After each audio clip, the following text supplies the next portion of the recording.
Buenos días, buenas tardes, buenas noches, depende de dónde y cuándo nos estén viendo. Bienvenidos a este nuevo programa de Hablemos de Privacidad, un podcast del Centro de Autonomía Digital. Como siempre, les recordamos seguirnos en nuestras redes sociales. Estamos en Instagram y X como @somos_CAD. En YouTube nos encuentran como Centro de Autonomía Digital. En Spotify nos pueden encontrar como Hablemos de Privacidad y en Mastodon nos pueden encontrar como somos-cad @infosec.exchange. Igual les recordamos que activen la campanita, suscríbanse para que puedan recibir todas las notificaciones de cada vez que subamos nuevo contenido a nuestras redes y acá en nuestro canal de YouTube también. Bueno, entremos en materia. El día de hoy vamos a estar hablando acerca de las herramientas de vigilancia como Pegasus que se estarían empleando en Ecuador y en Latinoamérica. Y esto lo vamos a tratar ya que en las últimas semanas Ecuador ha sido objeto de un intenso debate debido al supuesto uso de Pegasus al interior del país. Esto ha llegado incluso a la Asamblea Nacional, en donde se ha empezado a discutir la legalidad o no del uso de este tipo de herramientas y se ha empezado a exigir más transparencia al gobierno central sobre este tema. Pero realmente sabemos qué es Pegasus, cómo funciona, cómo podemos protegernos de este tipo de herramienta. Eso y más lo vamos a hablar junto a nuestros invitados el día de hoy. Y bueno, entremos enseguida al tema. Para esto tenemos dos invitados en el día de hoy. El primero de ellos, Luis Córdoba, doctor en Ciencias Políticas e investigador especializado en violencia política y criminal, relaciones cívico-militares y política exterior. Su trabajo ha permitido analizar dinámicas de poder y conflictos en diferentes contextos. Bienvenido, Luis. Gracias, muchas gracias por la invitación y aquí pues gustosos para compartir un diálogo ameno sobre este tema tan importante para nosotros. Bueno, y también estamos con Olavini, ustedes ya lo han visto acá en el programa. Él es especialista en tecnología con más de 30 años de experiencia en desarrollo de software. Ha dedicado su carrera a promover la privacidad y la seguridad como derechos digitales, colaborando con periodistas, activistas y abogados en riesgo. Actualmente es consultor principal de Seguridad Digital SE. Bienvenido. Muchas gracias. Estoy muy emocionado de hablar sobre este tema de spyware que estamos enfrentando aquí en América Latina. Bueno, ya que empiezas con esta palabra spyware, ¿podrías definirnos qué es y cómo ha sido utilizado el spyware? Perfecto, sí. Spyware está basado en la palabra en inglés software que utilizamos para cualquier tipo de aplicación, cualquier tipo de cosa. Y tenemos muchos diferentes tipos de malware. Y malware es software que es malicioso. Y spyware es un tipo de malware. Está basado en software que hace espionaje. Y en verdad hay tres diferentes tipos de spyware. Hay el tipo de spyware que puedes comprar para espionar a tu pareja, por ejemplo, o en situaciones de No intimidad. que lo recomendemos. No, claro. Este es algo que es muy feo y muy antiético y en muchos países es ilegal también. Pero este tipo de aplicaciones existen donde tú, por ejemplo, puedes instalar en el celular de tu pareja. El segundo tipo es el tipo de spyware que tienen gobiernos, como por ejemplo el gobierno de Israel o el gobierno de Estados Unidos, tienen su propio spyware y no sabemos mucho sobre esta spyware, pero sabemos que tienen este tipo de cosas para espionar desde la perspectiva de seguridad nacional. Pero en el intermedio entre los dos, tenemos proveedores de spyware que están vendiendo a gobiernos y instituciones públicas. Por ejemplo, el caso más famoso aquí tenemos el caso de Pegasus, que es un producto que vende una empresa israelita que se llama NSO Group. Y este es el tipo intermedio donde para gobiernos que no tienen la capacidad para desarrollar sus propios programas de espionaje, pueden comprar este tipo de spyware para espionar. Y la idea en general con estos tipos de empresas, todos lo dicen que estos tipos de productos no son para espionaje contra, por ejemplo, sociedad civil. Solo son productos para espionaje contra terroristas o contra crimen organizado, este tipo de cosas. Claro, pero ¿qué garantiza que realmente se le da ese uso? Y justo este es el conflicto, porque todos los casos que sabemos son casos donde estos productos han sido utilizados justo para espionaje en una manera muy antiética. Por ejemplo, solo hace 2 semanas salió el caso del del spyware que se llama Paragon. Y Paragon estaba utilizado por el gobierno de Italia para espionaje contra periodistas.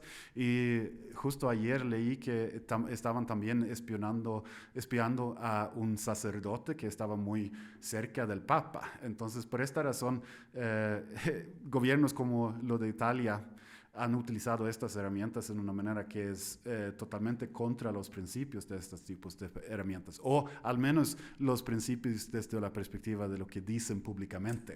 A ver, tú hablaste de Pegasus. ¿Nos puedes explicar así rapidito, sin enredarte mucho, cómo funciona? ¿Cómo se infiltran los dispositivos? ¿Qué técnicas utiliza para extraer información? Sí, perfecto. Pegasus es quizás la herramienta más famosa en esta categoría. Es una herramienta de espionaje que funciona contra celulares Android y contra celulares iPhone. Actualmente, cómo funciona es que utilizan algo que se llama día cero. Día cero son vulnerabilidades que no son conocidos por los proveedores de productos. Por ejemplo, pueden utilizar un día cero en WhatsApp para atacar personas. ¿Y cómo funciona esta actualmente? Es que pueden mandar un mensaje o una imagen o algo al blanco y el celular va a recibir esta y esta va a utilizar una vulnerabilidad para instalar una herramienta, el spyware. Y a veces hablamos sobre esto como con la palabra implant en inglés. Porque esta es el parte que hace el espionaje en el celular. Y esta spyware puede hacer cualquier cosa en el celular. Puede escuchar el micrófono, puede prender el cámara, puede leer todos los mensajes que mandas y en este caso no importa si utilizas mensajería segura como Signal, porque el spyware ya está en el celular, entonces puede leer todas las cosas que tú puedes leer. Pero digamos, ¿puede leerlo, lo almacena y lo envía a algún lugar? Sí, correcto. Pegasus y todos estos productos en general tienen servidores de control y no todos hacen todas estas cosas al mismo tiempo. Reciben instrucciones del servidor de control y mandan las cosas que encuentra. Por ejemplo, todos los mensajes de texto quizás pueden mandar a este servidor y después las personas que están operando este servidor pueden leer los mensajes. Pero esto funciona, o sea, alguien opera, alguien está detrás de este servidor, digamos, diciendo ahora extraer tal información o algo. Exacto. Los operadores pueden ser personas del cliente. Por ejemplo, si Ecuador compra esta, pueden ser ecuatorianos que están utilizando esta herramienta o pueden ser operadores que trabajan para la empresa, por ejemplo, NSO Group en este caso. Lo que es importante aquí es que cuando esta infección pasa, tú no vas a ver nada. En esta versión que existe actualmente, utilizan una técnica que se llama zero click. Y esta zero click significa que tú no necesitas hacer nada. En versiones anteriores y también en otras herramientas, quizás necesitas pulsar en un enlace o quizás necesitas abrir un adjunto o abrir una imagen para en verdad ser infectado. Pero las versiones actuales de Pegasus no necesitas hacer nada y después va a borrar los rastros que esta infección pasó. Ok, súper interesante. Ahora, tú mencionaste el tema de Pegasus y Ecuador. Bueno, ya lo dije yo en la introducción, en los últimos meses ha habido estos rumores o ha empezado a circular esta información de que Pegasus podría estar presente en Ecuador. ¿Existe evidencia de eso? ¿Se ha utilizado Pegasus en Ecuador, Luis?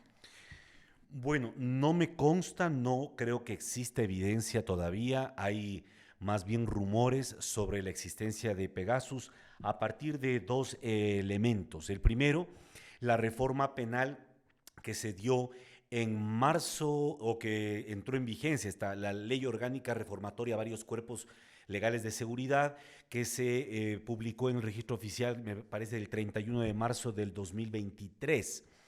En esta reforma se incorporó por primera vez todo un capítulo en el Código Orgánico Integral Penal, en el COIP, sobre lo que es delitos en torno a lo digital.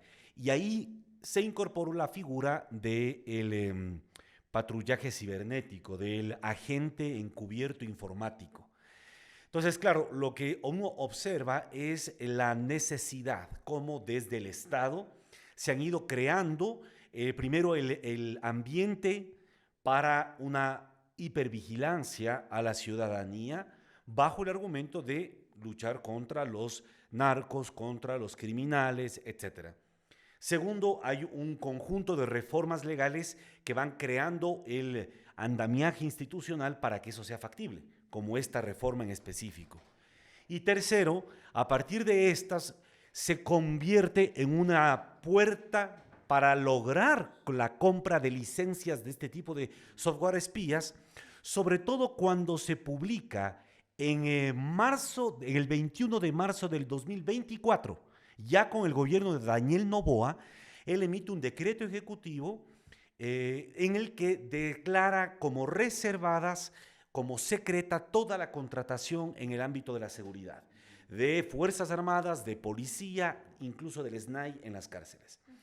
Y en el decreto ejecutivo se reforma un conjunto de normas sobre contratación pública para el sector seguridad y expresamente se dice en el decreto ejecutivo qué tipo de contrataciones serán declaradas reservadas. Y en una de ellas, en uno de los literales, se menciona la compra de licencias de software.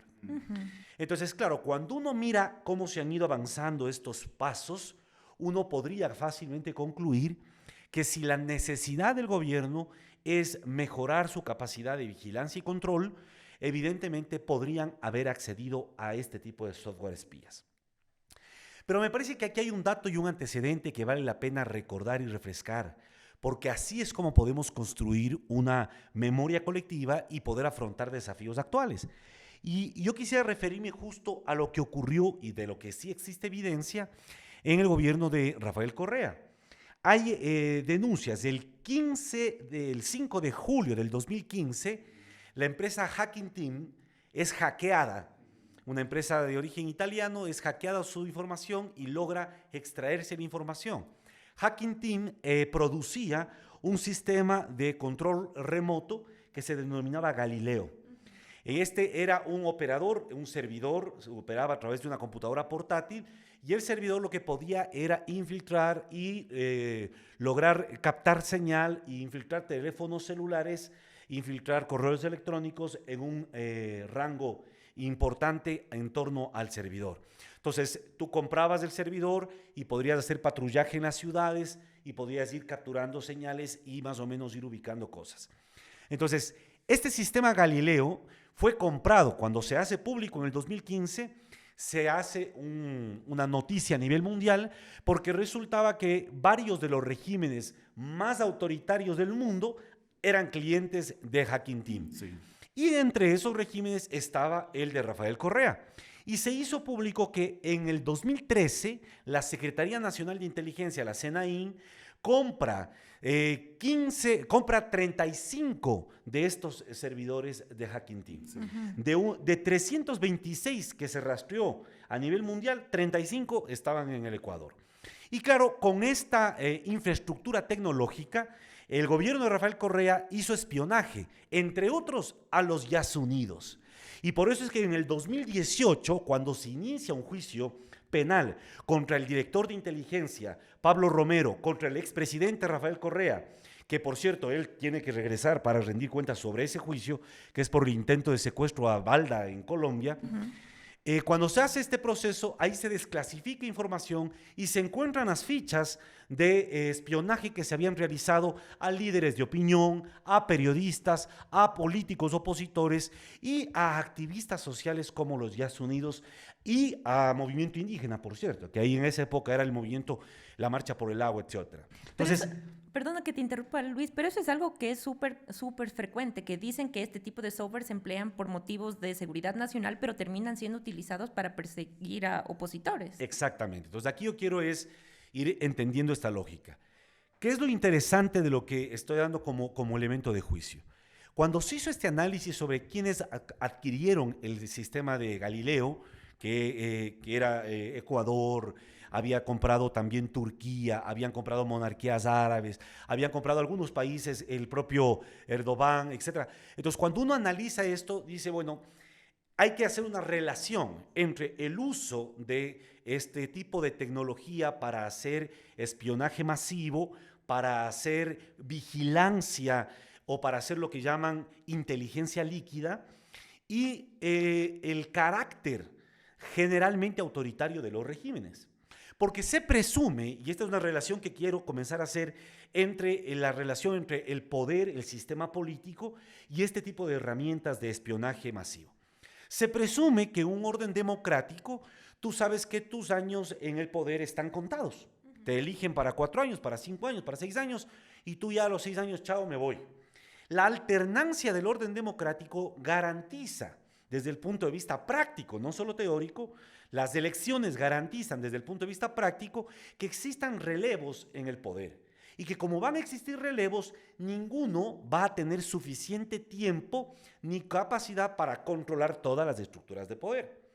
Pero ¿qué pasa en cambio en los regímenes híbridos? Es decir, se llaman híbridos cuando tú no eres ni chicha ni limonada, ni democrático ni plenamente autoritario. Y Ecuador está calificado como un régimen híbrido, desde la época incluso antes de Rafael Correa, que comenzó a degradarse en ese sentido. Entonces, en un régimen híbrido y más aún en un régimen autoritario, los líderes de esos regímenes políticos ya no quieren ir a elecciones, sino que quieren mantenerse en el poder. Entonces tenemos desde el ejemplo de Vladimir Putin, que está desde el 99 de presidente de Rusia, con una breve pausa, sí, hasta el ejemplo de Erdogan en Turquía o el de Netanyahu en Israel, pues, que es otro gran ejemplo de lo que es el autoritarismo. Exacto. Entonces, los líderes autoritarios, los regímenes autoritarios, como no quieren perder el poder, ¿qué es lo que hacen? Comienzan a usar con más frecuencia herramientas de espionaje masivo y de control ciudadano para precisamente neutralizar opositores, perseguir a disidentes, evitar voces discrepantes e ir eliminando la posibilidad de que alguien cuestione su reproducción en el poder. Esa es la razón por la cual en la época de Correa se compró este sistema y se terminó persiguiendo, repito, a los Yasunidos, que ya sabemos en qué estaban y cuál era su lógica. Y desde esa perspectiva es muy probable que el gobierno de Daniel Noboa haya adquirido un software espía como el de Pegasus. Y yo ahí me pongo a pensar, o sea, acordémonos que el gobierno de Lazo, ellos realizaron algunas visitas a Israel por adquisición de material, por temas de seguridad, pero nunca se especificó. Entonces, a ver, son conjeturas mías, ¿no? No estoy diciendo que en efecto esto sea así, pero no sería descabellado pensar que ahí quizás se haya iniciado algún tipo de negociación para adquirir este tipo de software. Yo creo que tenemos también otro antecedente en este tema, y esta viene del 2020, donde el grupo Citizen Lab, que hace muchas diferentes investigaciones sobre justo el tema de espionaje, y mi recomendación a todos los que están escuchando este podcast, si tienen más interés, Citizen Lab tienen muchos diferentes informes sobre estos tipos de herramientas. En 2020, al fin de 2020, publicaron una investigación sobre una empresa y una herramienta que se llama Circles. Y esta es una herramienta que sí detectaron servidores en Ecuador existiendo. Entonces, esto significa que en 2020 estaba activo Circles en Ecuador y muchos otros países en América Latina, incluyendo como la República Dominicana, incluyendo Chile y Argentina también. Ahora, Circles es un diferente tipo de espionaje. Es una herramienta que te ayuda a espionar a todo el tráfico celular. No infecta celulares específicamente, pero está ayudado para hacer vigilancia masiva de todo lo que hace celulares, incluso su ubicación, incluso todos los mensajes de texto, incluso toda la comunicación de voz. Pero entiendo que en el caso de Pegasus no es vigilancia masiva, sino más bien dirigida. Depende de las definiciones. Ahora, sí, en general necesitas infectar cada celular, pero si tú tienes una licencia para, no sé, 10,000 personas o 50,000 personas o 100,000 personas, esta no es masiva. Actualmente estos tipos de empresas tienen un operador para muchos diferentes blancos porque pueden utilizar IA para hacer el espionaje mucho más eficaz. Entonces, no me gusta mucho pensar en Pegasus como dirigida, porque esta es como siempre es la razón que utilizan para decir que, ok, esta es bueno porque está dirigida. Pero cuando tú puedes dirigir, y cuando compras una licencia de Pegasus, en general es como, ok, tú compras una licencia por, no sé, 5,000 blancos, y tú solo tienes 50, no sé, personas de crimen organizado, ¿qué vas a hacer con el resto de estas, de estas licencias? Claro, pero lo que voy ahí es que, digamos, con otro tipo de herramientas de vigilancia masiva es, o sea, la totalidad de una determinada población.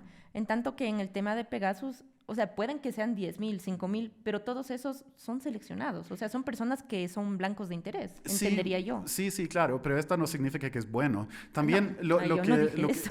no, claro, pero lo que pasa es que cuando tienes vigilancia muy masiva como esta de Circles, puedes sacar información, pero hay un límite de la información que puedes sacar. Pero cuando tienes algo como Pegasus instalado en cientos o miles de celulares, tú vas a sacar todo de estas celulares. Entonces, tú estás entrando mucho más profundo en la vida del blanco.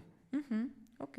Pero yo creo que viendo esta de Circles, lo que es interesante con Circles, solo para regresar, es que la empresa está afiliado con NSO Group. Entonces sabemos que Ecuador ya tenía relaciones con una empresa afiliada con NSO Group. Entonces esta amistad viene hace al menos 5 años y muy probablemente más. Y yo creo que es importante también ver esta del Pegasus aquí en Ecuador. Empezó justo antes del periodo de elecciones, antes del primer ronda de elecciones. Y hace 2 semanas salió una carta donde CIES mandaron, el jefe de CIES mandó un pedido a NSO Group pidiendo clarificación si hay sistemas de Pegasus activos aquí en Ecuador. Y la respuesta de NSO Group fue que no hay ningún sistema activo de Pegasus en Ecuador, tampoco en el sector público como el sector privado. Pero no me gusta esta respuesta. A ver, esto no quiere decir que nos esté operando desde afuera. Exacto, pueden operar desde afuera y en general los servidores de Pegasus siempre operan en diferentes países. Y también cuando dicen que no hay sistemas de Pegasus activos, esto no significa que no hay blancos de Pegasus. Y tampoco quiere decir que no existan contratos. Exacto. O sea, que es diferente, ¿no? Entonces, la pregunta era muy específica. ¿Hay sistemas de Pegasus? Y si tú entiendas cómo funcionan estas cosas, la respuesta puede ser totalmente válido, totalmente verdad, pero todavía no dice nada. Entonces, no me importa mucho esta carta, creo que no pongo mucho fe en esta carta, pero como mencionaste antes, Luis, es como puede existir otras herramientas, no necesariamente Pegasus, porque Exacto. Hay una lista de muchos. Justo hace unas semanas salió esta de Paragon en Italia. Han existido diferentes tipos de sistemas. Hace 1 o 2 años fue Predator, que estaba hablando mucho. También hace 4 años fue un sistema que se llama Hermit, y hay Finfisher hace más años y Hacking Team. Entonces, todos estos sistemas existen. Y al mismo tiempo sabemos que Eco 911 tiene un sistema que se llama Mobile Locator que pueden utilizar para ubicar celulares. Y quizás en comparación, ubicación de un celular no es tan mucho como sacar toda la información de un celular, incluyendo como la información en audio. Y por ejemplo, lo que dices de Mobile Locator, o sea, es interesante porque es una herramienta que a la final se puede utilizar para atender situaciones de emergencia, pero hemos conocido de casos como el del asesinato de Fernando Villavicencio, donde se utilizó este tipo de herramienta para ubicar a esta persona y, sí. Bueno, ya sabemos cómo acabó, ¿no? Desde mi perspectiva, todas estas herramientas tienen esta pátina de como buen uso y hay razones para utilizarles. Y cada año sale más información sobre los abusos de estos tipos de herramientas. Desde mi perspectiva, Pegasus, por ejemplo, hubo muchos diferentes casos de Pegasus en México. También está involucrado en el asesinato de Khashoggi. Exacto. Yo quisiera tal vez ir escalando algunas ideas. Exacto. Mira, el tema de Pegasus nos permite entender y reflexionar sobre los modelos de vigilancia, los modelos de poder digital que han ido desarrollando las potencias digitales, digamos, a nivel mundial. Es decir, Israel es sin duda, y aquí yo quiero recomendar a los que nos escuchan, un libro que recientemente se tradujo de Anthony Lowenstein, que se denomina El Laboratorio Palestino. cómo Israel exporta al mundo la tecnología de la ocupación. Sí, sí, justo esta es como Palestina como laboratorio para desarrollar las herramientas. Exactamente, porque ahí hace una documentación bastante detallada del desarrollo tecnológico que ha hecho Israel con el objetivo de ocupar territorio palestino, cómo ha sometido a los palestinos en Cisjordania fundamentalmente a una verdadera jaula humana, pero no solo física con muros, sino Claro, también la misma digital. Gaza, claro. Y a partir de esto han ido experimentando ahí tecnologías de distinto nivel. Sí. Y además se lo presenta en las ferias internacionales de tecnología de seguridad y defensa. Se presentan las empresas del emporio industrial bélico israelita como ejemplos a seguir con muestras en tiempo real de Palestina. Exacto. Y entonces ahí es donde comienza a surgir la fama de NSO Group con este software espía que es Pegasus. ¿Cuándo se da esto? Y aquí hay un dato interesante. En el 2010, 2 israelíes fundan esta empresa NSO Group y ellos se valen del apoyo de Elliot Broidy, que tenía en aquel entonces el cargo de director de la coalición republicana judía en los Estados Unidos. Uno de los más grandes defensores de Trump, al punto que después llegó a la cárcel él y cuando fue presidente Trump en su primera administración le dio la amnistía y ahora está libre, ¿no? Y es a partir de esto que comienza todo el juego diplomático de NSO Group. ¿Qué es importante distinguir aquí? La industria en torno a la cibervigilancia, a la vigilancia masiva, más que ser una herramienta, un producto de comercio, es fundamentalmente una herramienta diplomática para los países que las producen. Tenemos nosotros registros de, por ejemplo, obviamente, el rey, el líder en el desarrollo de esta tecnología es de Estados Unidos. Lo que pasa es que en Occidente no tenemos mucha conciencia de esto porque normalmente se les pinta a los malos como los que están por fuera. Después le sigue Israel, que ha desarrollado enorme tecnología en torno a ello, pero China tiene sofisticadísima jaula digital, una verdadera jaula digital para sus ciudadanos que permite un control en tiempo real y con precisión, incluso con asignación de puntos a quien se porta como buen ciudadano y quien no, por si acaso alguien quiera ponernos de ejemplo a China. Rusia ni se diga y la India también tiene lo mismo. Entonces, para los países que más han logrado desarrollar esta tecnología, que en Medio Oriente, obviamente Israel es el líder, la venta, la transacción, la oferta de darles de gobierno, empresa a gobierno, Pegasus, es una herramienta diplomática. Entonces cuenta este libro como, por ejemplo, para lograr una aproximación de Israel con Arabia Saudita, precisamente Pegasus fue un instrumento muy dúctil, porque al haber aceptado la contratación y la venta de este sistema a Arabia Saudita, a la monarquía saudí, permitió también que la monarquía saudí logre salirse del bando de polarizar a favor de los palestinos. Y después viene el caso de Khashoggi, de este famoso periodista del Washington Post, que fue asesinado, descuartizado en pedacitos, así pero y literal, en ácido, creo. en el consulado de Estambul, en el consulado saudí de Estambul. Y después, ¿cómo se logra? Los periodistas del New York Times y de algunos otros periódicos logran reconstruir lo que ocurrió, precisamente porque el teléfono de Khashoggi había sido infectado por Pegasus y a pesar de que estaba apagado, pisoteado, destruido, en la memoria que lograron recuperar habían señales que mandaron con la información y se escuchó la voz y lo que ocurrió en aquel entonces. Sí, sí. Entonces, ¿qué me parece que es súper interesante mirar esto desde esta lógica?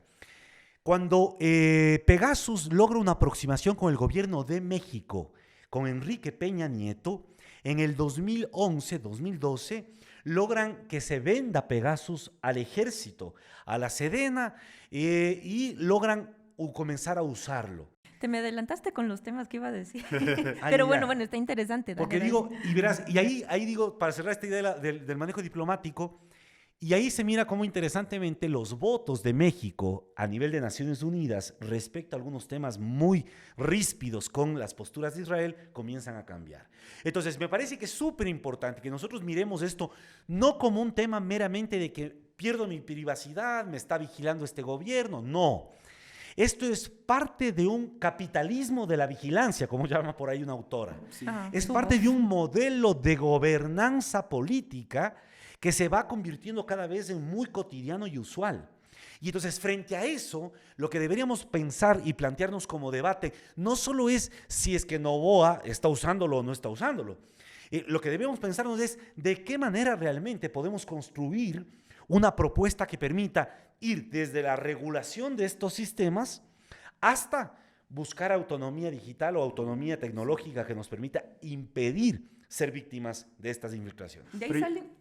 No, dale. No, yo quisiera solo una cosa, yo quiero como clarificar, porque siempre cuando empiezas a escuchar sobre estos tipos de temas, una de las preguntas que yo tengo siempre es este tema de, ok, Israel, ¿por qué es que toda esta tecnología viene de Israel y todo viene de empresas privadas? Yo creo que es muy importante clarificar el modelo de Israel y por qué es diferente el modelo. Porque en Israel, para los que no saben, Israel tiene un ejército donde todas necesitan tener tiempo en el ejército. A todos los ciudadanos. Todos por eso los es que ciudadanos. se habla de que en Israel no existen ciudadanos civiles. Ajá, exacto.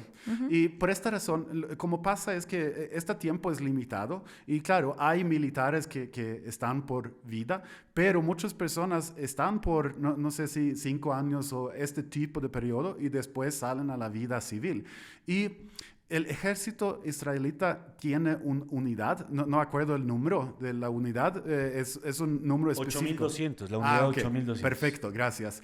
Y esta unidad tiene toda la experticia sobre estos tipos de ataques, sobre este tipo de vigilancia, y esta unidad empezó a hacer mucho de este trabajo en las 80s. Y lo que es interesante es que también las diferentes empresas de ciberseguridad vienen del mismo lugar. Una de las primeras empresas de cortafuegos vienen de esta unidad en las 80s. Entonces, esta unidad está encargada de toda la vigilancia de manera internacional, pero también desde la perspectiva contra los palestinos.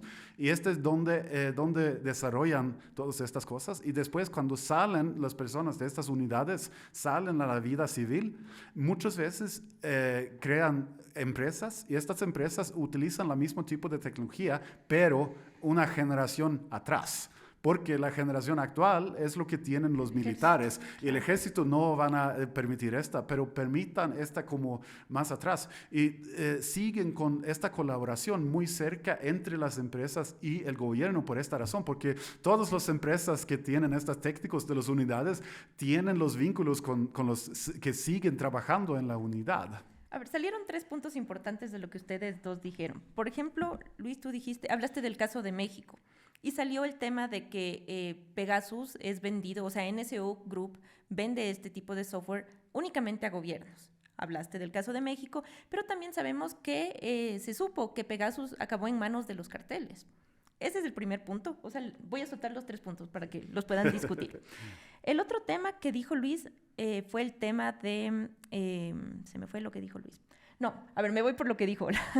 El tema de la regulación, o sea, ¿quién está regulando el uso de estas herramientas? No únicamente quién, nosotros acá hablamos de quién vigila al vigilante, pero también existe algún tipo de normativa específica sobre el uso de esto. Y bueno, hasta que me acuerde la otra, vamos con estos 2 puntos. Sí. Ajá. A ver, yo podría empezar diciendo sobre lo primero, ¿no es cierto? En el caso de México, efectivamente, y en esto puede tener mucho parecido o sonar muchas similitudes con el caso ecuatoriano. México compra este software espía precisamente en el contexto de una guerra contra el narco, guerra contra las drogas, en la necesidad de enfrentar al crimen organizado desde la perspectiva del gobierno mexicano. Se hacen las negociaciones que, según incluso investigaciones periodísticas, la compra por $160 millones de Pegasus se lo hizo en un cabaret de la Ciudad de México, entre los generales de la Sedena y los representantes de la empresa israelí. Y a partir de ahí se desarrolla toda una lógica de espionaje que efectivamente permite algunos éxitos contra el crimen. La propia captura del Chapo Guzmán, a través de la actriz del Castillo, Kate del Castillo, donde estuvo Sean Pence también involucrado. Todo esto se dio porque infiltran los teléfonos de ellos, logran ubicarlos y logra capturar al Chapo Guzmán. Pero necesito interrumpirte aquí, Sí. porque lo que es muy divertido con esta situación es Chapo Guzmán también tenía su red de vigilancia y después salió la información de Chapo Guzmán estaba vigilando su propia esposa y novia y todos los familiares con otro software de espionaje, que entonces Claro, todo entonces- esto estaba infectado con más de un variante de spyware. Seguramente. Entonces aquí viene la cosa, una lógica de doble vía que siempre tenemos que comenzar a reflexionar. En el caso mexicano, por ejemplo, y ahorita en el caso ecuatoriano, cuando empieza la militarización total de la guerra contra las drogas, se produce un fenómeno que unos autores, para el análisis del caso de Acapulco, le denominan la militarización de doble vía. Porque Acapulco, si recordamos nosotros, el Chavo del Ocho era el paraíso de los turistas en México. Ahí ahora le va a faltar contexto. Ahora está convertido lamentablemente en una de las zonas más violentas. Entonces, ¿qué significa esta militarización de doble vía? Para entender lo que justo plantea Zola. Significa que cuando el gobierno, desde el Estado, comienzan a usar poder de fuego militar, estrategias militares, los narcos, que no son más que empresarios criminales, Sí. usan sus recursos y dicen, bueno, si nos están dando con metralleta, compremos metralleta. Si nos están dando con fusil, compremos fusil. Si están usando software espía, compremos nosotros también software espía. O sea, si el dinero lo compra, ¿por qué no hacerlo? Y entonces, en esta lógica de doble vía, y esto es lo peligroso, que efectivamente pasó en México, ¿qué es lo que pasa con el andar de los días? En México se produce el famoso asesinato, recordemos la desaparición de los Estudiantes de Ayotzinapa. Hay un reciente documental, Ayotzinapa, que está en las redes, en las plataformas de streaming, que vale la pena revisarlo, donde concluyen que una de las hipótesis más probables es que desde Ayotzinapa, desde el lugar donde ellos salían, había una red de tráfico de droga. heroína Ajá. en buses. Y que lamentablemente uno de esos buses en donde estuvieron los estudiantes, al parecer, iba con un cargamento. Sí. Y esto significó... Sin que ellos conocieran. Sin ojo. que ellos sepan, por supuesto. Pero lo interesante cuando veía yo mismo esta serie es cómo los criminales hacían todo este mapeo a través de espionaje digital. Es decir, ya tenemos nosotros, incluso en la Internet profunda, operadores, hackers, ingenieros de sistemas, para darle el nombre más elegante, que trabajan para las redes criminales más sofisticadas del mundo. Y no necesitas ir a la red profunda. También como si tú vas a México, vas a saber que los carteles tienen sus empleados y estos empleados, lo que nos contamos algunos compañeros hace un tiempo es que los carteles secuestran personas con alto conocimiento, estudiantes. Nos hablaban del caso del TEC de Monterrey. Exacto. Sí. Entonces, tienen sus propios departamentos de TICs al dentro de los carteles. Funcionan como empresas, como mencionaste. Claro, pero digamos eso en el caso de cuando existe esta práctica de te secuestro y te pongo a trabajar para mí. Pero digamos, ¿cómo es que estas organizaciones de crimen o bandas de crimen organizado adquieren este tipo de productos? O sea, ahí igual ya la supuesta ética de estas empresas queda en entredicho, ¿no? Lo que pasa que me parece a mí que la ética de estas empresas no queda en entredicho, me parece que es ausente. No es que tengan ética estas empresas, Por ser porque amable. lo que estas empresas lo que buscan es rentabilidad y bajo esa lógica es una lógica política y rentable. Quiero ahí abonar un poco en lo que decías, Ola, sobre el modelo industrial bélico de tecnológico israelí, que en verdad que es muy peculiar respecto al mundo. Para dar un dato importantísimo, solo en el 2023-2024, la industria tecnológica israelí captó el 40% de la inversión extranjera directa para desarrollo tecnológico de apps en ciberespionaje y ciberseguridad. Para que se den cuenta el nivel de inversión que tienen, que manejan. Para Israel ese es un puntal de exportación, pero también es una herramienta, repito, diplomática, pues. Porque a los países africanos que no tienen cómo controlar, pero por ahí llega un generalote a ser dictador o presidente de un país africano, le van y le dicen, vea, yo le garantizo que usted no le van a votar porque tengo estas tecnologías. Entonces él, entusiasmado, compra. Y a cambio de eso, vota a favor de Israel o apoya en determinados propósitos. Esta lógica también está pasando en América Latina y ese es un poco el peligro. Cuando le escuchas tú a Guillermo Lasso cuando visitó precisamente Israel, que tú hacías, Sarita, mención. Efectivamente, ¿qué otras cosas no se habrán conversado, pactado y acordado en medio de esa visita, que llegó bastante emocionado el presidente diciendo casi que ya hemos resuelto? Ahora sí les vamos a hacer la guerra supuestamente a los malos. Sí. Y lo mismo con Noboa, cuando él entusiastamente, entre ingenuo y cínico, dice: voy a llamar a las fuerzas especiales extranjeras a que vengan a darme resolviendo lo que yo no puedo resolver en el país. Todas estas son señales de que efectivamente existe una oferta muy fuerte de estos productos, pero que se construyen sobre la base de dos filtros bien claros en el caso de Israel. En Israel, dentro del Ministerio de Defensa, existe lo que se conoce en hebreo como Malmup, que es la Dirección de Seguridad de Defensa. Es decir, hay un director de seguridad dentro del Ministerio de Defensa que se encarga de supervigilar a toda la industria tecnológica israelí, privada, pública, semipública, etc. De tal manera que ningún empresario vinculado al área de seguridad y defensa de Israel puede decir algo por fuera de Israel sin que cuente con el control, la autorización, la censura del gobierno. Esto lo que te dice entonces es que si el software espía Pegasus llega a manos equivocadas, no es producto de la casualidad, de un error, es tal vez una política también intencional. ¿Por qué? Porque ahí tú creas precisamente lo que Ola podría perfectamente explicarnos, el mismo rol de los famosos virus en las computadoras. Si yo les doy también, entre comillas, a los malos, supuestamente, estas herramientas, justifico la creación de actualizaciones y de otras herramientas que neutralicen. Y lo que hago yo es crear nuevamente un negocio, un mercado.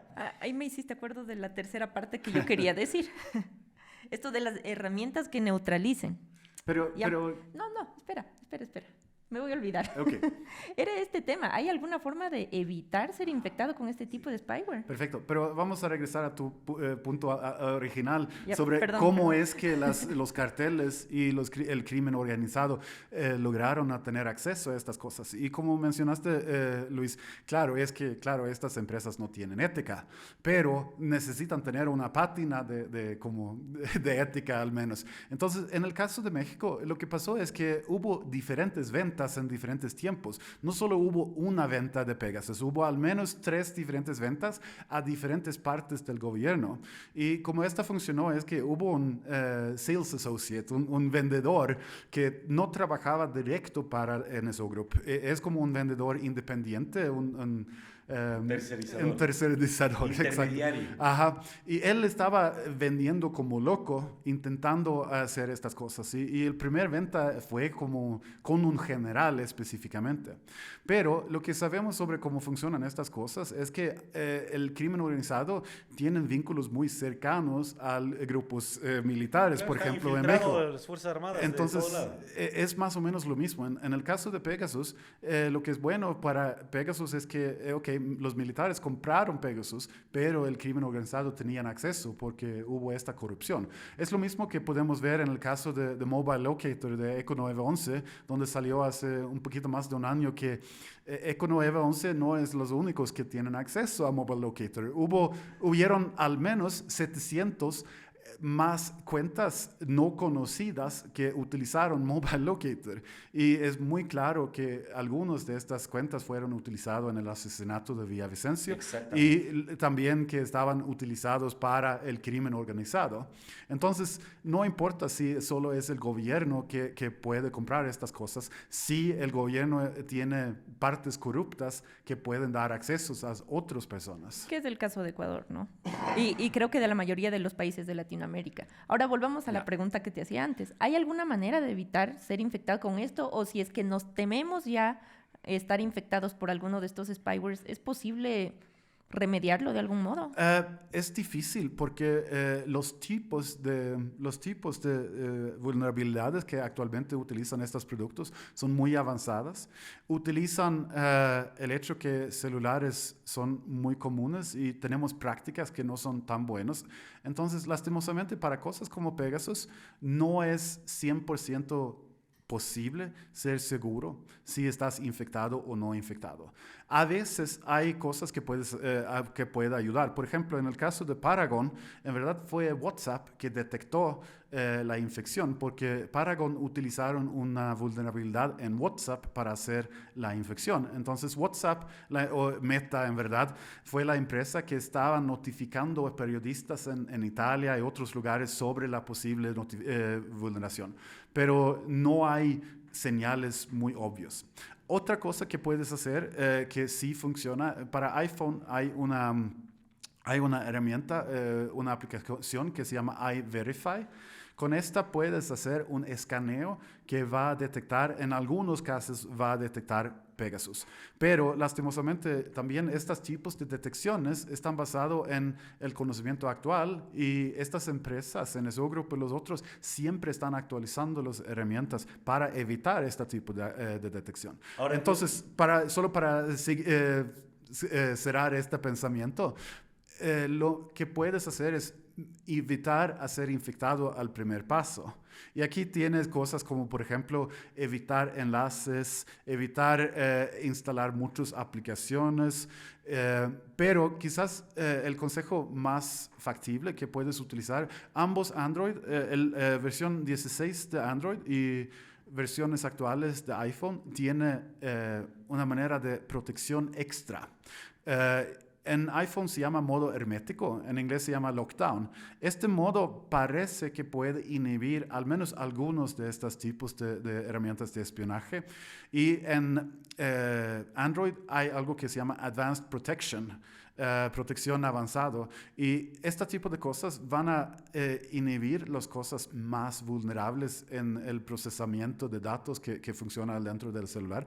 Lastimosamente, esta también va a tener efectos negativos en la experiencia de usuario de estas cosas, pero si tú en verdad piensas que eres un blanco de este tipo de vigilancia, si tú eres Glenn Greenwald, un periodista que tiene información sobre el gobierno, quizás esto es lo que necesitas hacer en esta situación. Si tú estás involucrado en un caso grande, si tú eres un abogado involucrado en un caso grande contra el gobierno, quizás necesitas tomar estas precauciones. Pero aquí también viene la otra cosa. No puedes ser 100% seguro. Entonces, si tú tienes, reuniones muy sensibles, deja el celular afuera. No puedes confiar en el celular 100%, no puedes confiar en los relojes inteligentes. Entonces, si tú tienes en verdad este tipo de situación, la única manera de evitarlo es tener discusiones sin tecnología. Yo en mi caso, por ejemplo, tuvimos caminatas con mis abogados sin ninguna tecnología y estuvimos caminando en un lugar donde pudimos ver a distancia que no hubo personas con micrófonos direccionales y caminando para que nadie puede hacer algo contra un punto fijo. Estos son los tipos de cosas que necesitas hacer si tu adversario es un gobierno o puede comprar cosas para gobiernos.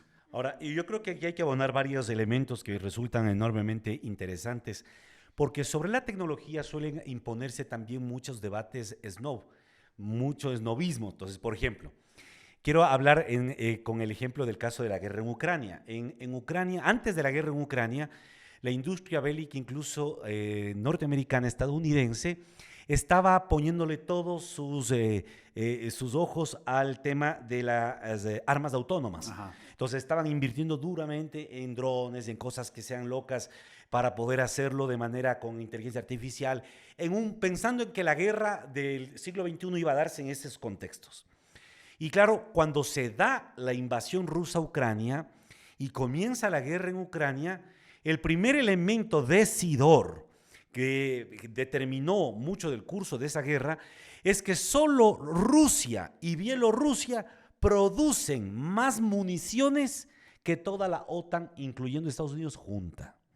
Entonces, cuando se enfrentaron al dilema de ayudémosles a los ucranianos, ¿y cómo les ayudamos si lo que necesitan es balas, municiones, misiles? No había quien produzca tanto. Sí. Y eso fue un factor determinante, a tal punto que desde el 2023 toda la industria de la OTAN comienza a repensarse cómo reindustrializarse, porque habían estado invirtiendo un montón de plata en hacer drones bien bonitos, ojalá pajaritos que vuelen, pero se habían olvidado de que en una guerra se gana con balas. Mientras que Rusia había trabajado con mucha consistencia en la industrialización básica de su aparato bélico. Entonces, este es un primer elemento. Pero verás lo que pasa en Ucrania un año más tarde. Sí. El año anterior, en el 2024, se produce ya un escenario de guerra diferente, que ahora está tomando mucho vuelo, que es lo que conocen como la guerra electromagnética. Exacto. Y entonces, ¿qué ocurrió en el teatro de operaciones ucraniano? Como los estadounidenses, los soldados, el más Rambo de los soldados, el más letal de los soldados americanos, nunca puede irse sin su iPhone en la mano y sin su smartphone. Entonces el general iba en su smartphone para de vez en cuando también llamar a su familia, estoy bien aquí, no se preocupe, ya llegaré. ¿Qué se dan cuenta? Que el ejército ruso comienza a usar guerra electromagnética, detectaba las ubicaciones IP, detectaba las ondas de señal de telefonía celular y mandaba allá las bombas y los misiles. Y comenzaron a tener unas bajas estrepitosas, al punto que el propio frente del Comando Central en Estados Unidos, digamos en Europa, da la orden de que todas las tropas, al menos norteamericanas, boten los smartphones y no puedan ir ya al teatro de operaciones con celulares. Y fíjate, ¿y esto qué significó? Crearon un grupo de trabajo inmediato en el Pentágono y le dieron 4 meses para que desarrollen una estrategia para el nuevo escenario de guerra electromagnética. Porque se dieron cuenta de que mientras ellos estaban pensando en un mundo de tecnología, de IA, etcétera, se dan cuenta que las cosas pueden ser muy distintas en el teatro de operaciones. Entonces, ¿esto qué lecciones nos dan o qué lecciones podemos nosotros ir extrayendo para nuestro contexto? Yo creo que aquí hay 2 cosas importantes. Es fundamental comenzar a medir hasta qué punto el uso de las tecnologías puede ser una facilitación para nuestras vidas o son realmente el grillete para nuestras vidas. Entonces yo creo que ahí vienen 2 debates centrales que incluso le planteo a Ola, que conoce más de esto. Hay desde algunos países esta tesis de la soberanía tecnológica y digital. La idea de que un país pueda desarrollar sus propias tecnologías, sus propias herramientas, para evitar ser presa de este tipo de software espías y entrar en estas lógicas empresariales globales. ¿Hasta qué punto eso será factible? ¿Sería posible pensarlo en el caso ecuatoriano? ¿Sería posible pensarlo, por ejemplo, en América del Sur, donde todavía no tenemos ni siquiera un cable submarino de fibra óptica propio que nos garantice autonomía en el almacenamiento de datos? Justo ahí me vas a llevar algo súper interesante y quiero aprovechar la presencia de los dos para preguntar esto que, bueno, capaz nos va a tocar ahondar en un próximo programa. Tú hablaste de la soberanía digital de un país. Recientemente Ecuador firmó contratos con multinacionales informáticas, por ejemplo Google, y una de ellas también podría ser Palantir. ¿Podrían comentarnos un poquito más respecto a esto? Entiendo yo que no es un software espía, pero tiene un rol preponderante en el tema de la seguridad nacional. Sí, totalmente. Esto es muy importante, pero necesito regresar a la guerra ¿Por qué me primero. haces eso? Porque lo que mencionaste, Luis, es muy interesante de la perspectiva electromagnética, pero no podemos olvidar que también era una guerra digital. Entonces, los ciberpatrullos, ciberejército de Rusia y Ucrania siempre estaban atacando muy, muy frecuentemente. Y lo último que pasó es que Rusia lograron atacar personas que utilizaron Signal, que es una de las herramientas más seguras en celulares, pero lograron fingir invitaciones a grupos a las personas en Ucrania, pero en este caso no fue invitaciones a grupos, en vez fue como una invitación a vincular dispositivos y lograron espionar a los celulares a los generales, porque lo que mencionaste, no tener smartphones en la guerra, todo bien, pero los generales van a seguir comunicando y si tú puedes espionar a ellos, todo sale muy, muy bien. Y también este hecho de los drones están controlados desde la perspectiva informática, entonces si tú puedes hackear los controles, tú puedes también tener un impacto en los drones. Desde la perspectiva electrónica necesito también solo mencionar un hecho, un efecto que no fue esperado, lo que pasó cuando Corea del Norte estaba mandando soldados a Rusia para ayudar en la guerra. Yo creo que mandaron tipo 5,000 soldados, pero esta no fue muy eficaz porque estos soldados por primera vez en su vida encontraron pornografía en el internet y los trupos, los militares fueron tan enfocados en la pornografía que no fueron muy buenos en el ejército. Ahora, volvamos a Ecuador. Sí, sí. Está bueno. Espera, volvamos. Les cuento, chicos, se nos está acabando el tiempo, entonces sí quisiera que abordemos brevemente este tema de Palantir y luego vamos a las conclusiones. ¿Ya? Perfecto. Sí, Palantir es muy importante saber que Palantir es una empresa que fue fundado y financiado por otra empresa de inversiones que se llama Incutel.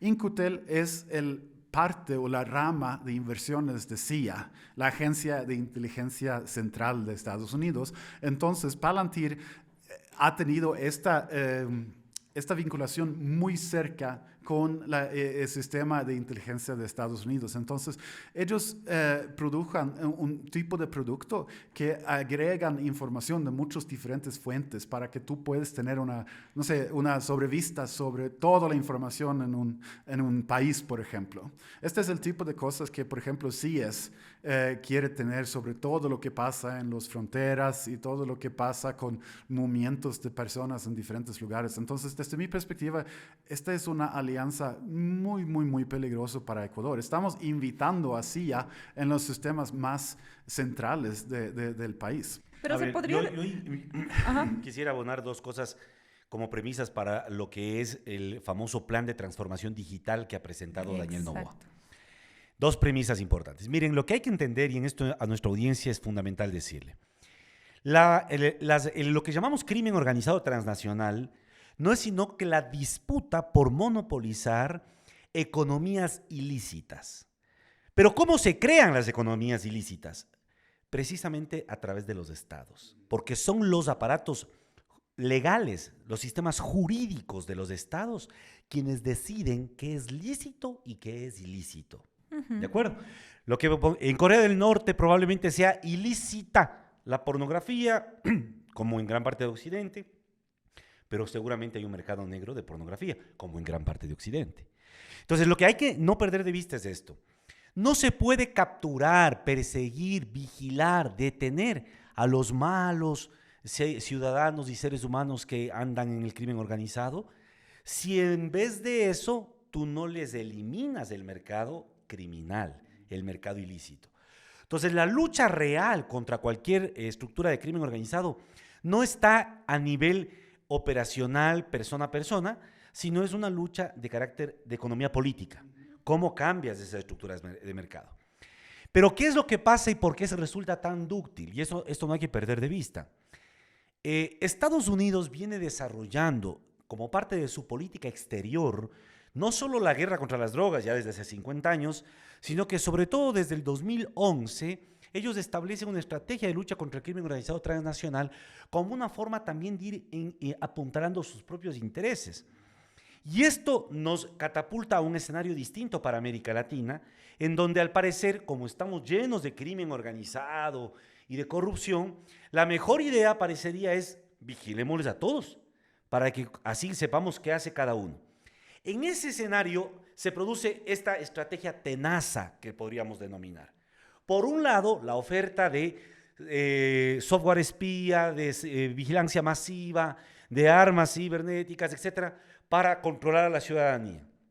Y por otro lado, como los estados dicen, para que en cambio sí tengamos todo bajo seguridad, les vamos a entregar a las grandes corporaciones de Silicon Valley, como Google, como Palantir, como Halbir, etcétera, les vamos a entregar la posibilidad de que ellos se hagan cargo de los servicios y de los datos de los ciudadanos. Es eso el plan de transformación digital que propone Noboa. Lo que Noboa plantea decirnos es, le vamos a entregar a Google para que maneje el registro civil, para que maneje a la otra empresa para que maneje todo lo que son servicios de salud, a la otra empresa para que nos dé cuidando las aduanas, los puertos y aeropuertos. Entonces, claro, en principio no podría decir una maravilla porque ellos sí son buenos y tienen tecnología. Pero ahí viene lo que habíamos empezado en la discusión.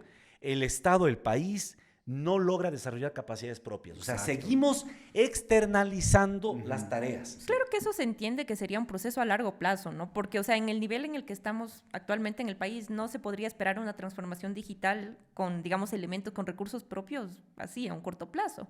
Pero, o sea, hay que empezar por algo, ¿no? Y quizás los millones de dólares que se estén invirtiendo al establecer contratos con estas empresas podrían emplearse para desarrollar capacidades a la Exacto. interna. Sí. Claro, o sea, es súper comprensible que, o sea, el crimen organizado nos está comiendo vivos, pero simplemente coger y ceder soberanía, coger y entregar nuestros datos, nuestra información, nuestra soberanía, en definitiva, a empresas extranjeras, pues, o sea, yo me lo cuestiono. O sea, hay gente que lo ve como una medida efectiva de frenar, digamos, el embate del crimen organizado, pero a la final hay otras cosas en disputa ahí que no se están viendo. Yo creo que ahí entonces se juega una nueva distribución geopolítica del conocimiento y de la tecnología. Porque claro, la lógica nos diría, si nosotros vivimos en un mundo cada vez más digitalizado, es obvio que necesito desarrollar capacidades estatales, públicas y obviamente privadas para enfrentar ese nuevo mundo. ¿Y esto qué significa? Que deberíamos estar debatiendo también cómo desarrollar programas de educación vinculados más a programación, por ejemplo. Exacto. Desde el nivel básico de la educación, ni se diga a nivel universitario. Deberíamos estar pensando cómo hacer cadenas de valor entre las empresas desarrolladoras de software y universidades que puedan aportarles con talento humano para fortalecerse. Es decir, mientras nosotros sigamos bajo esta lógica de dependencia total, en donde, como no tenemos y no tenemos plata y no tenemos quien haga, comprémosles a los que sí tienen, lo que estamos haciendo es cavando más profundamente nuestra dependencia estratégica y estamos volviéndonos más vulnerables. Exacto. Lo que pasó con Ucrania nuevamente. Ucrania era un país absolutamente vulnerable. Esa es la razón por la cual la invasión se da cuando se da y cómo se da. Entonces, lo que hay que es entender las lecciones de la historia. Los riesgos climáticos, el estrés hídrico, los problemas de hambrunas no son muy lejanos en nuestra región. En Perú, la zona de Puno ya no tiene agua, lluvia, peor aún, posibilidad de agricultura, y están migrando. Entonces, ¿qué va a pasar cuando estos conflictos, como todos los pronósticos lo anticipan, de aquí 20, 30 años se agudicen? ¿Cómo los ecuatorianos o desde Ecuador vamos a afrontar esos desafíos? Esos desafíos tienen que ser pensados desde ya. Es decir, hay que pensar el futuro si queremos tener control sobre el presente. Y un tema central pasa por esto. Nosotros no podemos seguir comprando tecnología externa solamente. Necesitamos compromisos serios de los gobiernos, pero también de la sociedad civil, de las universidades, para desarrollar nuestras propias tecnologías y nuestro propio talento humano, de tal forma que podamos estar a tono con las circunstancias. Sí, sí, totalmente. Ya, bueno, ya a manera de cierre, porque bueno, hemos tenido una conversación súper interesante y seguramente se nos quedan un montón de temas por fuera. Algo que digamos, es una cuestión sumamente presente cuando hablamos de Pegasus, este tipo de spywares, es que muchas veces las víctimas, digamos, principales terminan siendo los activistas, periodistas, opositores políticos. Entonces, desde esa perspectiva, o sea, ¿ustedes se atreverían a dar algún tipo de recomendación sobre cómo estos grupos tan vulnerables podrían exigir sus derechos, digamos, a no ser espiados, a no ser vulnerados, o cómo tratar de frenar el impacto de este tipo de tecnologías digamos, en el trabajo que ellos realizan? Sí, sí, para cerrar, yo creo que primero, yo creo que soberanía digital sí es posible. Lo que plantearon ustedes desde la perspectiva de inversión en educación es totalmente necesario, y todo este dinero que estamos dando a Estados Unidos, totalmente innecesario, y necesitamos invertir en Ecuador. Yo pienso siempre en el ejemplo de Cuba, donde las carreras de desarrollo trabajan para desarrollar software libre para el gobierno. Entonces, todo el gobierno de Cuba, todo el software, todos los programas que utilizan, están desarrollados como parte de los programas de educación. Y esto significa que la educación es mejor y también el gobierno tiene soberanía. Claro, en ese caso la situación del bloqueo ha llevado a potenciar potenciar el desarrollo de software al interno. Pero este es el tipo de cosa que Ecuador sí puede hacer. Y Rafael Correa empezó con software libre en una manera muy fuerte, pero lastimosamente este esfuerzo no ha seguido. Entonces yo creo que desde mi perspectiva, soberanía digital sí es posible, necesita inversión.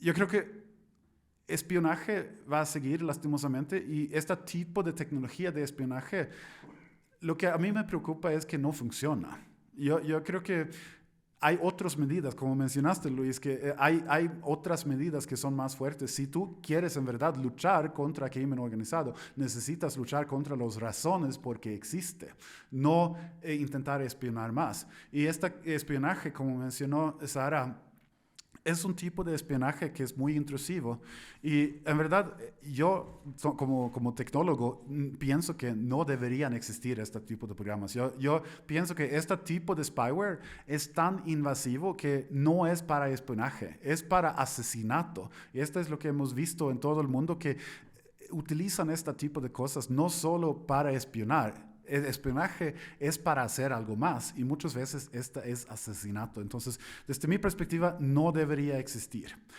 Si tú eres activista, si tú eres una persona en riesgo de este tipo de cosas, como mencioné antes, mi recomendación más fundamental es no confiar en tu celular, no utilizar el celular para cosas sensibles y en vez utilizar otras herramientas como una computadora, utilizando el sistema operativo Tails, por ejemplo, para comunicación.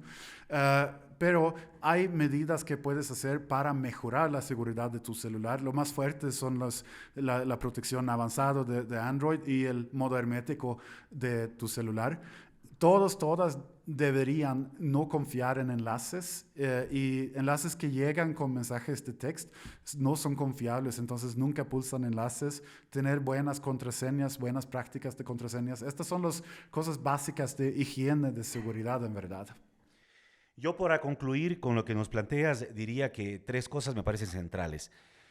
Para no tener lo que pasó en México, que el Pegasus terminó en manos de los propios criminales, lo primero que hemos demandado para el caso ecuatoriano y para América Latina es rediseño y reforma institucional de los aparatos de seguridad del Estado, porque ahí hay una enorme infiltración criminal que están vestidos de policías, militares, de jueces, fiscales, y con ellos evidentemente este tipo de tecnologías van a ser usadas con otros propósitos. Segundo, no es posible lograr contrarrestar estos elementos si no logramos, si no luchamos por la defensa de las reglas democráticas, porque son gobiernos y regímenes con carácter y perfil más autoritario quienes tienen la necesidad de usar el espionaje contra sus ciudadanos, contra los activistas sociales, contra los defensores de derechos humanos. Y la tercera cosa, me parece que es clave y es fundamental, reivindicar, apoyar, brindarle respaldo a los periodistas que hacen investigación. Sí. Este libro que cuento sobre la industria israelí, es de un periodista que hace investigación. Haaretz, que es el periódico más importante en investigación de Israel, lo hace precisamente a partir de ello. Y en América Latina lo que sabemos de Pegasus es a partir de investigaciones que generalmente nacen de la inquietud periodística. Y son precisamente ellos los principales víctimas en los escenarios de mayor violencia, como el propio México. Entonces yo creo que es fundamental entender que si nosotros luchamos para que no se quite espacios de desarrollo del periodismo de investigación serio, si luchamos contra los autoritarismos y si luchamos para depuración de las instituciones de seguridad y reforma de esas instituciones, podríamos tener una política y una estrategia política para blindarnos ante una posible espionaje. Lo otro es más difícil ya a nivel individual. Ok, bueno, muchísimas gracias. Hola, muchísimas gracias, Luis. Y a todos ustedes por haberse quedado hasta el final del programa. Como siempre, al final les invitamos a una reflexión. Les invitamos a que se piensen quién vigila a los vigilantes. Realmente este tipo de tecnologías podrían interpretarse como medidas útiles para contener el avance del crimen organizado, pero veamos más allá, veamos qué es lo que puede estar sucediendo. Ya lo mencionó Ola en su intervención anterior, estas herramientas realmente tienen un trasfondo adicional. No es el espiar por espiar. Por lo general siempre hay algo más allá y en ocasiones podría incluso conducir a la muerte de las personas que son sujetos de este tipo de vigilancia. Entonces, les invitamos a que se lo cuestionen, que también lo miren de manera crítica, los invitamos a no ser paranoicos. Eso sí, tener cuidado siempre, tomar medidas de precaución, exigir a nuestros gobiernos claridad, transparencia frente a este tipo de temas. Y nada, ¿ustedes qué opinan? Cuéntenos en la caja de comentarios, denle en like a este video, por favor, no olviden suscribirse, seguirnos en todas nuestras redes sociales y, bueno, de estar pendientes para nuestros próximos programas de Hablemos de Privacidad. Hasta aquí llegamos, señores, y hasta la próxima. Muchas gracias. Muchas gracias también.